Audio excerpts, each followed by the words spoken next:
Welcome back. This is County Talk, and as you know, we're here to talk about the nitty-gritty issues that you as a taxpayer of Montrose County would be interested in, and shed some light on some of the inner workings of things that maybe you don't really know the ins and outs about. I'm Sue Hansen. I'm one of your 3 elected county commissioners, and I'm here with Commissioner Copeland, and we have some very special guests here. We have Kristy Mathews, our brand new emergency manager, and we have the city emergency manager, Paul Eller.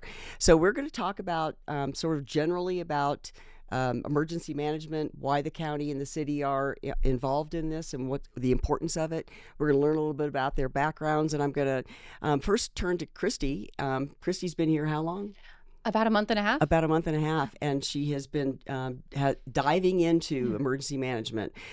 So welcome to Montrose County. We're so glad to have you. Thank you. Can you tell us a little bit about why you even got into emergency management in the first place? I mean, what makes somebody want to do that? Well, I've always wanted to help people, right? But none of the traditional roles made sense for me. Not fire, not law enforcement, not nursing. I don't fit well with any of those. And then I found out about emergency management, and it's a way to help people without those traditional roles. And so it kind of lended to all my abilities. I like to problem solve. I like puzzles, and it really kind of matched my personality. Well, that does match emergency management because you're always putting in a bunch of pieces together and make sure it all works well. Can you walk us through briefly your professional background and why you came here to Montrose? Sure. So I am from Florida, born and raised in Tallahassee, and I started my career in emergency management at the Florida Department of Health and their Bureau of Preparedness and Response. And so I learned a lot that way, how an EOC functions. We did a lot of staffing. I got to deploy during the hurricanes and post-hurricanes for a couple of different events. I got to learn a lot about how EM works within public health. Eventually, I decided I wanted to just focus on EM and not the public health side of it as much. And a position opened up in Southwest Florida in Fort Myers. And so I took it, and Hurricane Ian happened 3 months later, and got to learn a whole lot about the city level emergency management and how it works. That was probably a big lift too, I would imagine. They didn't have a program at all. So it was a lot of learning on the job. Good. Well, then it's perfect because you could jump in here. So what attracted you to Montrose County? Because it's a lot different from Florida. It's a 180, 100%. I got the opportunity to speak at the Colorado Emergency Management Association conference, and I loved the atmosphere. I loved everyone that I met. It was very supportive and encouraging. I know a lot about hurricanes and how emergency management works, and I just really wanted to change the scene, learn some new things, add to my skill set. And so this position came up, and I threw my hat in the ring, and it worked out. Yeah, well, we're really pleased to have you. So, Commissioner Copeland, do you want to introduce our next guest? Yes. And talk a little So, Paul, it's now your opportunity. We're very grateful you're here, and we're very grateful to be working closely with the city now. But can you tell us a little bit about yourself and how you got into emergency management as well? Well, first, my pleasure with the collaboration. It's great working with Kristy and with the county, and I've really enjoyed it. And thanks for having me here today. And so I started my journey in emergency management back in 2006 when I was voluntold by the then chief of police to start attending the emergency management meetings for the West Region. And attended those meetings and started asking a lot of questions, which were apparently the right questions. And the state took notice. And so then in 2008, the state asked the city to create an emergency management program for the city. So I started preparing that, working with the city and in cooperation with the county to build a city program. And then got that built to about 70-80% when I retired in 2013 and went to work for state emergency management. So you just went up a level, essentially, of complexity and levels of emergency management. I did. So in 2013, I retired as a police officer and emergency manager at the local level and moved up to the state level. And for the first year, encountered some of the state's worst disasters. My wife and I figured it up the other day. My first year, I was home 39 days. Oh, my goodness. Out of my first year. Otherwise, I was deployed to all sorts of different disasters in Colorado, and interesting disasters. Continued my journey there. Worked my way up within the administrative process at Homeland Security and Emergency Management. retired 3 years ago, and because I wanted to get back to the local level, and here I am. So basically, retirement's not working for you. I was going to say, you're really bad at retirement. Yeah, I taught a class at Human Services 2 weeks ago, and they informed me that I'm really terrible at retirement. Yeah. Well, if there's something you have to be terrible at, retirement might be a good thing. So, well, I mean, something I've always wondered about is, Kristy, you've been dealing with hurricanes, and I would imagine most of your disasters are fire and related to Colorado kinds of things. Tornadoes, maybe. Right. But is one disaster just like another? I mean, in terms of the planning and the emergency? No disaster is like the other one. That was something that we tried to really advocate for in Florida, because there was a mindset of, well, it's never been that bad. I lived through Irma, and every disaster is different, and it's very important to understand your inherent risks and how it is different and how it's going to impact you. Now, there are themes that run the same, like how you're going to operate an EOC, but every disaster is different. So, Pete, for people that don't know what an EOC is, let's explain that a little bit. So, a disaster happens. Which one of you'd like to sort of launch into that? I mean, I just answered. You want to take one? Okay. So the Emergency Operations Center, EOC, is where your emergency managers, your elected officials, and then what we call emergency support functions, or your community stakeholders that you've planned with, get together to coordinate and manage the consequences of the disaster. So the management principles are all the same. However, no two disasters are alike. No two wildfires are alike. They all do different things. And so then you use those principles to manage the consequences and complexities of the incident. So I think it's, when you think about an emergency manager, you think you're going to be on site, we have to deal with this. It really is so much planning and organization. And talk a little bit about that, because I think that's the heavy lift here. Yeah, I was just going to ask the same question. I think a lot of folks don't understand how much planning and coordination has to happen before an emergency ever arrives in order for all of these pieces to work well together. Yeah, so you've got your response teams, the people that everyone knows, your firefighters, your law enforcement. They're the ones that are on the scene working the incident. We are the ones behind the scene making sure they're supportive. We're doing the pre-planning, we're doing the logistics, we're doing the paperwork, we're doing the public messaging, we're doing all of the wraparound stuff. We're making sure the public has somewhere to go and the information. It takes a lot of coordination to get all the right people in the right rooms to have these conversations to think about ahead of time. What do you think, Paul? Yeah, an easy way to look at it is, we are the city and county's insurance policy. So we get everybody together before we talk about how to build resiliency. We talk about the threats and hazards, and we're growing, right? Back in the early 2000s, we were a small community, and since then we've grown to a large community. I think when I started as a police officer here, South 12th and North 9th Street were the city limits, right? Hillcrest, right. Hillcrest and Camelot Gardens. You don't want to say what year that was? Right, too long ago, right? Yeah, this is my 40th year in public safety, so what's that tell you?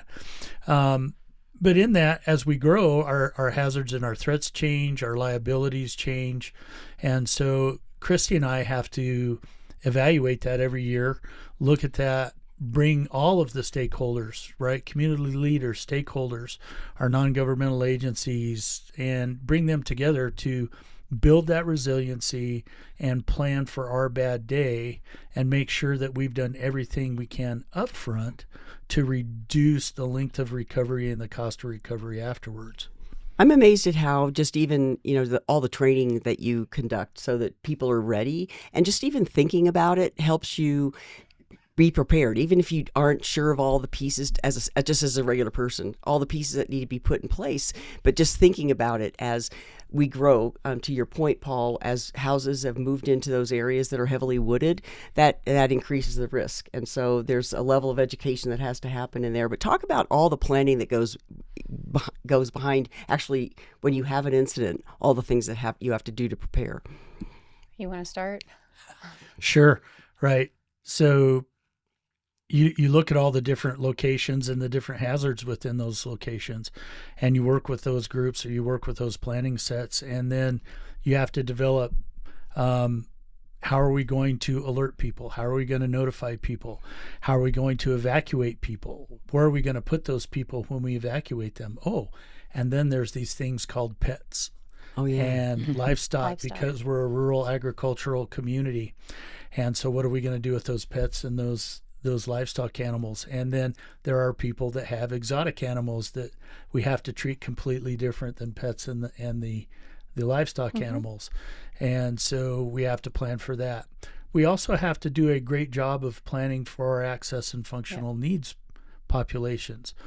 The interesting point is that 60% of our population in Montrose County is considered vulnerable, which means that they have to have a little extra care and planning in order for us to help them get taken care of or take care of them during our incidents. So extra planning there. There's transportation issues, there's feeding issues, there's a myriad of issues. And at the same time, we have to start planning for recovery and how do we get back to our new normal. So you go ahead. To your point, I think also, for instance, like our assisted living centers and places like that, there's heavy collaboration and planning with those entities as well to make sure that that goes as seamlessly as possible. Right. So like Paul was saying initially, it's our job to get the subject matter experts in the room. We can't know everything, but we need to know who to call and who to have in the room to have that dialogue. And we bring up some of the hard, uncomfortable questions because they need to be figured out ahead of time. And it's not enough to say, well, we'll do this. What does that look like? Who is doing which pieces? And really getting into the nitty gritty. So that way, when something does happen, there's not that moment of, well, did you do it? And so it's really that level of detail that we're trying to get to make sure everyone knows their role and what's expected of them in a disaster. You're also pulling in, people from the hospital and from all the different areas in our community. So you're new to the community, so I'm guessing that you rely a lot on others to sort of help you. Who do I need to connect with? That's a really important piece of this whole puzzle, is that when you have a meeting, everybody's in the room. It's not just you two orchestrating this. So talk a little bit about how that you've worked together on that so far. Well, Paul has a ton of historic knowledge and has been so helpful in trying to figure that out because he already knows almost everybody. And so for the Fair and Rodeo plan, I look at it and I know what I know from my background, but Colorado works different. And so he's been a really great sounding board of who I haven't thought of and knowing who the person is in that agency. And so that's been really, really helpful and beneficial in our planning. Thank you. And You're until welcome. Paul got here, we didn't have a city emergency manager. So how has that worked? I know you're collaborating, and our expectation was that you will work together. How different is it between the city emergency and a county emergency? He has less people that he technically has to take care of, but he's really kind of taken on the mindset of one city, one county, just really looking at the entire picture. Obviously, he is in charge of the city of, not Fort Myers, of Montrose, but he has been really helpful because he knows so much about the entire county. So I think he's been really leading with the servant's heart. Yeah, it's one team, one fight, right? It's not that I'm restricted by the city limit sign and she's not restricted by the city limit sign. It's one team, one fight. Really in 2013, during the 2013 floods, I had an experience that really brought emergency management into a whole nother perspective for me. And I know you've heard this story, and I know Kristin has too, but we were sent up to Cheyenne Canyon to do some damage assessment to get FEMA's ready to go for recovery. And I encountered a elderly woman named Mary who was out on a footbridge with a butter knife and a toothbrush cleaning the debris out of the footbridge that led over to her mailbox. And so I approached Mary and asked her if she was okay and what was going on. And she just had that lost look in her eyes and said, well, I've got to be able to get my mail, so I'm clearing my bridge. And so I sat there for a few minutes and through this conversation found out that her home, where she and her husband had lived for many years, had taken the brunt of the Cheyenne Creek flood. And it had gone completely through the house about 3.5 foot deep and taken everything she owned. And so she was at a loss for what she was going to do. Fortunately, we got her some help. She was able to work with her insurance company and get made as close to whole as she could, right? But that made me understand at that point that what Kristy and I do, what every emergency manager does, is not about necessarily the response issue, working with police, fire, EMS, elected officials. It's about the people on the ground and how are we going to take care of those people. And so in that, we have to do the best job we can with all of our stakeholders It really to take touches care of our community. It touches lives in a real way. Yeah. And I think that's, something that sometimes gets lost in the organizational, but to remind us all that that's what the goal of this really is. And along those lines, I think one of the things we want to touch on is how can people take their own proactive steps to be prepared for an emergency, to be notified, to kind of think ahead of time of what they might need to take with them. What are some of the proactive steps that citizens can take? So a lot of it is taking a real look at yourself. What is your family dynamic made of? Do you have kids, elderly parents, special animals, and making sure you have a plan for each one of those things, making sure you have copies of your insurance and all of those things ready to go. Also looking at your house and where it's located, knowing if you are in a flood zone or not, paying attention to what your roof is made of, what type of home you are in, because that's really going to let you know what your inherent risks are. And once you know what those are, then you can help figure out how to mitigate them, whether that's asking us for advice or there's tons of resources online, but really understanding your particular set of hazards that you're going to encounter. That way you can tailor your plan to that. So we have to plan ahead before the emergency, right? So I know you've talked about go bags, that people, if they're in an area, especially a heavily wooded area where your house is at risk for wildfire, what's in a go bag? Oh, that can How be big is that bag? It depends on the person and their risks and what they need for comfort. But go ahead, Paul. Yeah. All true statements, right? Mine is a backpack like kids take to school right now, right?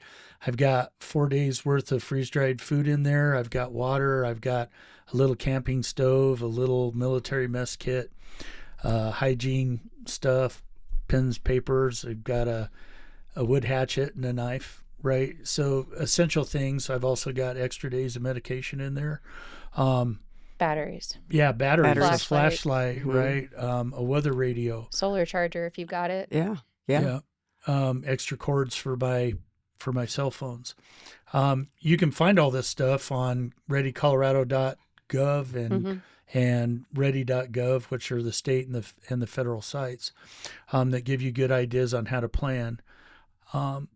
But the other thing is to remember is many times people are at work when the disaster happens and then they have to go back, right? They need to go back to get all their stuff, to get their animals. So having all that stuff readily available and making sure you can get to your animals and get them out in a timely manner and paying attention to those evacuation notices. If you get a prepare to evacuate or an evacuation notice, take it serious. Our folks are not just out there saying, hey, it might get bad. It's bad when they send those alerts out. Take your action, have your plan, and get out. And to Paul's point, it's better to do this while it's calm because you're going to forget something and all of that panic and all of that rush. So the more things that you can have readily available to grab and go, you don't have to worry about in the moment, like, oh, I forgot my charger, I forgot my kid's medicine. So it really is important to take the time before that strikes to get it together. How do people get onto those alerts and to make sure that they are going to be notified as soon as possible? I mean, you can go onto the website and do it that way. We have QR codes everywhere. You can sign up online. So the Montrose County website? Yes. And or the EM web page. Okay. We have it posted numerous places to make sure people have access. Yeah, it's called Montrose County Alerts. There's landing pages for Montrose County Alerts on the county webpage, the county emergency management webpage, the city's webpage, and I think the West Slope fire information page. West Slope as well. And if you sign up for those alerts, they'll come right in on your phone, so you can pay attention to them and heed the message. Yes. That's the important message here, to make sure. And I guess when you think about an emergency, how quickly do things change? Because sometimes by the second, things move very, very quickly. Oh, if you want to sign up for alerts, it's montrosecounty.net/alerts. Okay, there you go. We have a helper off the camera. But yeah, disasters evolve very quickly. They're ever-changing situations. And so we're getting that information, trying to vet it, and then react as quickly as possible in a way that makes sense. We don't want to do something too quick or too slow, but things do move very quickly at times. So how is, right now we have something going on in Uray County, and we're not necessarily going to delve into that because we want to talk generally about emergency management, but how much communication is going on during this time between? The EMs the emergency managers talk to each other pretty frequently. We try to stay engaged with what's going on out there as much as possible so that we can support in whatever way is necessary. We don't want to overtax them, but if we do need to be able to support them, it's helpful to know what we need to do ahead of time. So a couple of times a day we touch base at least. Good. I guess in looking at Facebook, there's a lot of messaging about different disasters and fire.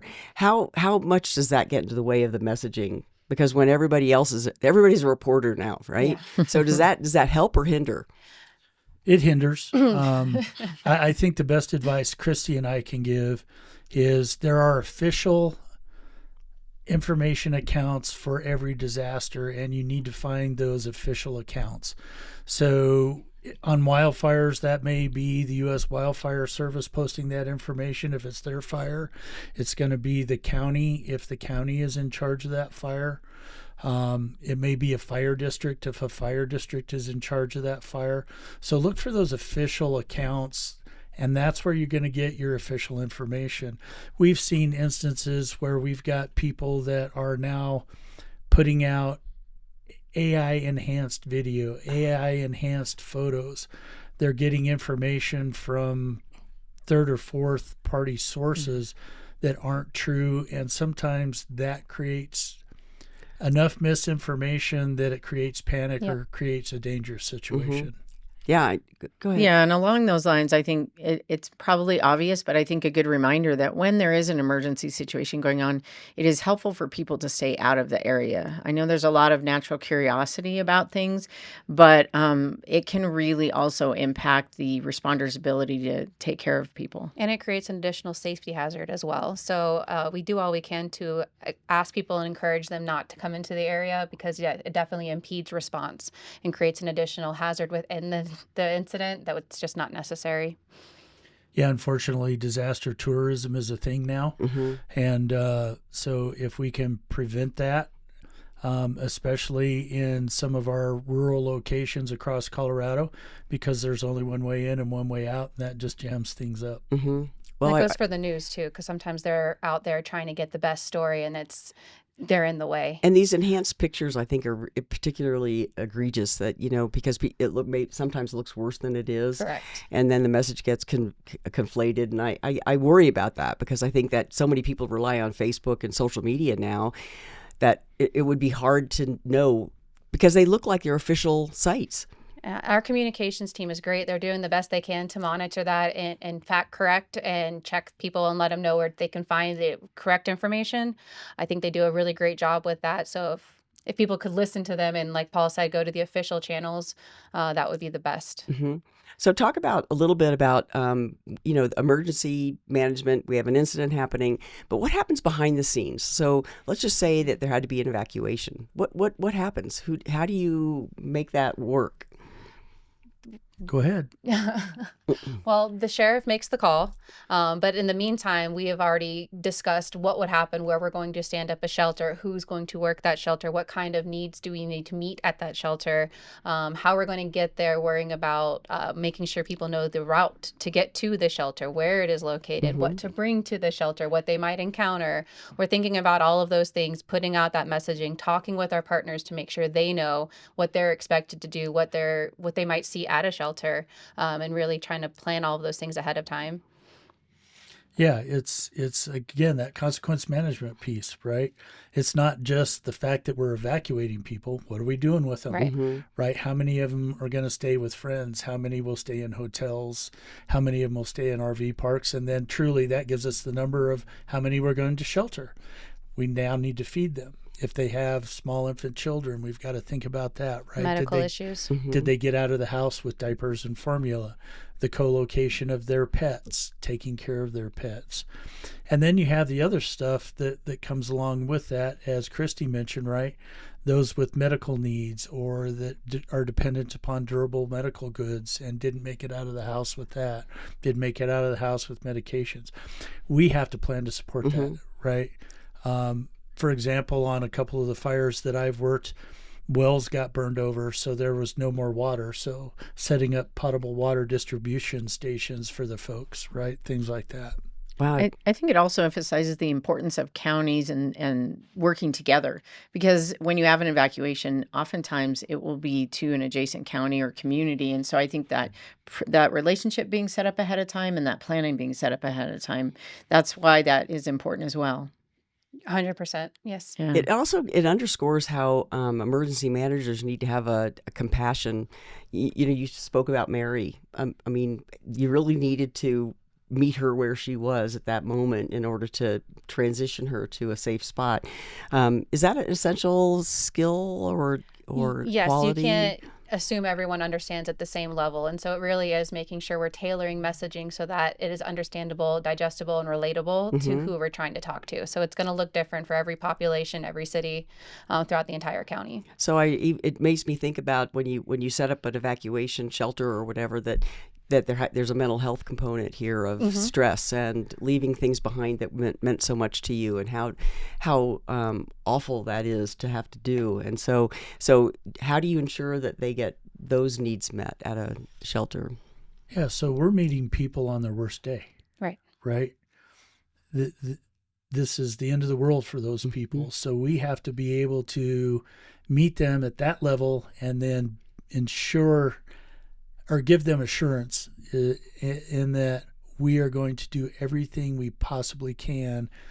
We're not going to make them whole, but to make it so that they can survive the first 24 hours. And then we're going to work on the next 24 hours. And then we're going to turn that into 72 hours until we can get them back in their home or find them temporary living conditions that will make them as close to whole as we can do that. Yeah, it's really a tough job when you think about it. That's a lot to do, and most of your careers are spent planning for these eventualities, right? So that because a well-planned and executed event is going to be what helps make them feel safe. Yes. Yeah. I think another thing that comes up in these situations is loved ones who are trying to reach someone who's directly impacted by it, and how communication routes can sometimes become problematic. Can you talk a little bit about what you would recommend if someone's having a hard time reaching someone during an emergency? What routes would be best? So for most of the ones we set up, if there's an evacuation or a shelter, there's usually a call-in number. The JIC will set up something. That information will be put out to everybody as the official channel to find and reach out to your loved one and get information. Like you were saying earlier, it's not always best, especially if there's been evacuations, for you to go physically try to find them. Work through emergency management, and we'll route it through law enforcement, fire, or the JIC to try to get that information. But don't self-deploy just looking for your family. I understand the stress. When you talk about JIC, this is an acronym-free podcast. Yes, fair enough. It is the Joint Information Center. Right. So I think it's also critical for people to understand that there's a whole team behind what you're doing, and they're delivering the message. So they're connecting with you constantly and going to these meetings as well. And so they're responsible for making sure those messages get out accurately and timely. Exactly. They're tied into everything we're doing. We stay very, very close so they can listen in and help us pick up on something that the public should know, and getting that stuff going, as well as dealing with rumor control, and also letting us know on the back end, hey, this is what's being said. That way we can help on that end too. So it's a very tight collaboration. Yeah, it's interesting.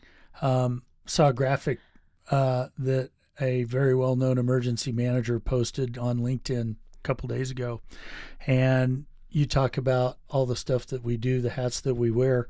He has developed a list, and there were 27 things that we have to be quasi experts in, right? Law enforcement, fire, EMS, engineering, flooding, you're right, the political systems within our communities. 27 things. Wow. And then we have to know that so that we can help plan with our experts in our community, right? But also know the connective tissue from the local to the state level to the federal level, right? And so yeah, we sometimes have full brains, and then we have to try and remember how to apply that during a disaster. A full brain, yeah. That's another thing to bring up is if there's a local fire, if it starts on it, if it's a county fire, the county's responsible. So maybe talk a little bit about those hierarchy and when it gets declared and goes to the state and then the federal government. So maybe Since it's Colorado, I'm gonna let you take this one. okay. So you're really trying to get me tongue-tied today, aren't you? So if a fire starts within a fire district, then the county becomes involved, and the fire district and the county work together to try and do the fire suppression. If it gets beyond their capability to do that, then they will transfer that authority to another jurisdiction. In Colorado, that's the Division of Fire Prevention and Control, which is our state firefighting agency. If it gets too big for them or it trespasses to federal jurisdiction, Forest Service lands, BLM lands, now that authority is either split between DFPC and that federal agency or transferred to the federal agency, and then the county, the fire district, and DFPC become players underneath that federal jurisdiction. And then there are all sorts of funding mechanisms that have to be triggered at the local level, state level, and federal level to pay for all this firefighting suppression, I guess you call it, or the firefighting actions. And then Kristy and I come in on the backside and start to do all of our magic in the Emergency Operations Center, depending on the consequences and complexities of that fire. So then we have to interact with the State Division of Homeland Security and Emergency Management and FEMA. Yeah, go ahead. Oh, I was going to say, yeah, so DFPC does a really good job of fighting the fire, and Paul and I are in charge of pretty much everything else, all the wraparound, all the support logistics, and the consequence management. So it does take a team to understand what all needs to be done. Yeah, and on my very first fire as an elected official, I was struck by all these people lined up with computers, and I'm like, what are they doing? And it's like keeping track of the money. And, I mean, it's a very important thing because, a county can't absorb that kind of the cost of a big disaster. And so it does go to the different levels where there's actually a bigger pot of money. But I was struck by that, And to access that bigger pot, there's a number of things that we are required to do ahead of time as far as planning policies and procedures, documentation, contracts. There's a number of things that FEMA and the state expect us to do and maintain. Every disaster starts and ends locally. And so it's on us to make sure we're doing the best that we can to support ourselves. And then when they come in, have an environment they can come into and integrate into and build from. Right. So what's the next plan? I mean, you're brand new to Montrose County. What does your future look like in terms of plans and? There's a lot of plans that need to be updated. I've inherited a couple, and there's a good baseline to it, but I do think they could be expanded upon, some additional subject matter experts brought in to really help flesh out some of the details. So our base emergency operations plan is where I really want to start once I'm done with the fair and rodeo. And then hazard mitigation would be next. We have the alert and warning plan that also needs to be finished and updated. There's a lot of planning to do. Yes. A lot of plans in your future. A lot of plans. What about you, Paul? I mean, besides retiring again, surely not. Not anytime soon. What do you? Yeah, no soon. Right. So working with Kristy, she's come in the heat of battle, right? We're in the middle of wildfire season, one of the worst in the state's history, and trying to make sure that the county and the city have the capability to withstand those fires and take care of what we need to take care of. So we're focused on that and the upcoming rodeo, making sure we've got a good handle on that. And then from there, the city has to plan for the same things that the county does. So again, one team, one fight. And I think our goal in our discussions is sit down, do a little strategic planning session. What do we need to get done this year? What do we need to get done next year? And in the third year? And then what would we like to get done? And what then would be nice. Yeah. Right? Yeah. What has to happen? Yes. What would be nice to happen? Right. Yeah. And then in the interim, right, take care of those disasters as they pop up and weave those into too. So could you give us a sense of a day in the life of you with when a disaster is happening? I mean, are you getting sleep? Are you no sleep? Because you're on call, Right. essentially. You have a plan on how your day is going to look, and it never goes according to it. You're constantly dealing with curveballs, handling I hate to say fires, but fires that pop up, and then still trying to keep the ball rolling, keep momentum going, keeping people on task and focused. It really is hurting cats, Mm-hmm. and it's a lot of pivoting and just trying to stay calm. Think about it at the high level and get as much done as possible. But there isn't a lot of sleep. There isn't a lot of eating. But Yeah, Yeah, you can eat later. yeah, yeah, I have weight to lose. a lot of caffeine and sugar, lack of sleep. Calling When me you out. do finally get to sleep, then it's interrupted about an hour later by a frantic phone call Yep. that somebody needs something from Mhm. you. But it's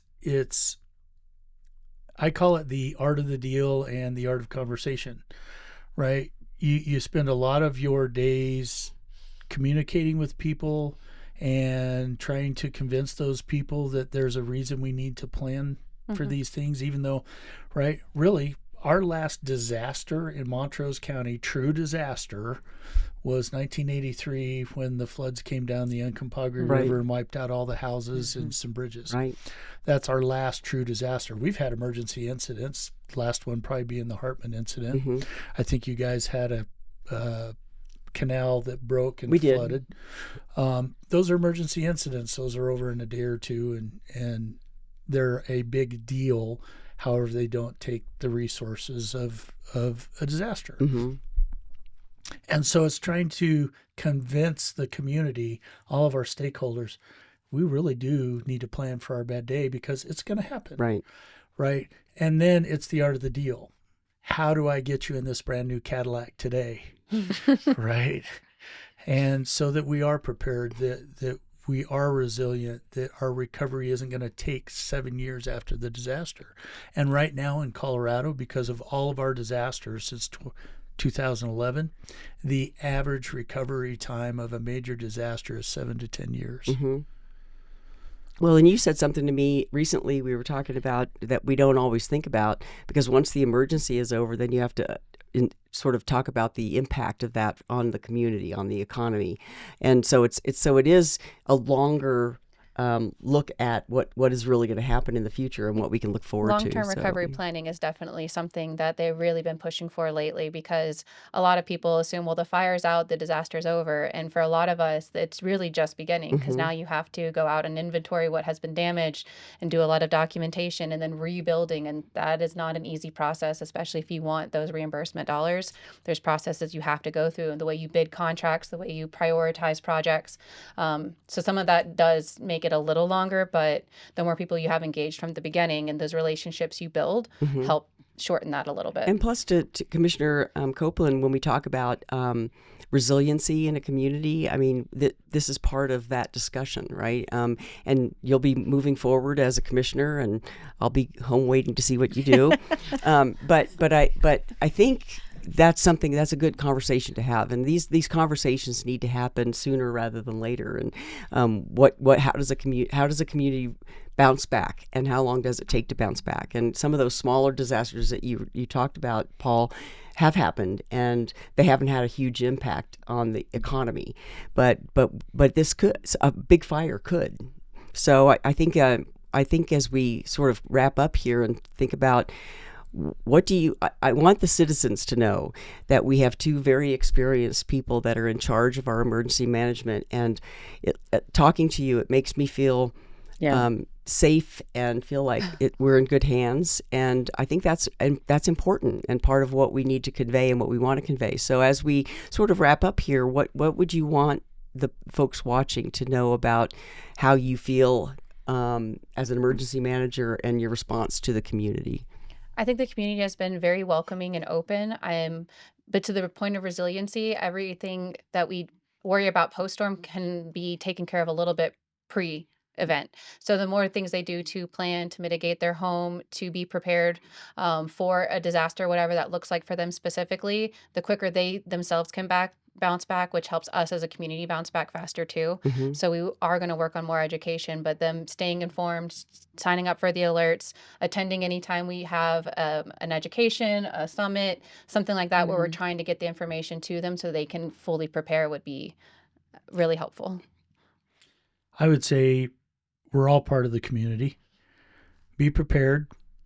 If you have neighbors who are vulnerable, if they're elderly, younger, have a lot of kids, have a lot of animals, meet your neighbor and see what you can do to help them get prepared.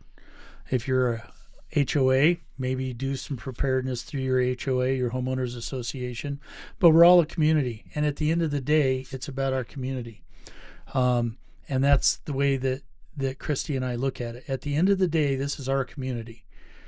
We don't own it, but we are members in it, and we want to help our community be prepared, be able to not only withstand our bad day, but be able to recover from our bad day in the best way possible. Mm-hmm. And that's from the wealthiest person, most influential person in our community, down to somebody who is barely making it, trying to scrape by.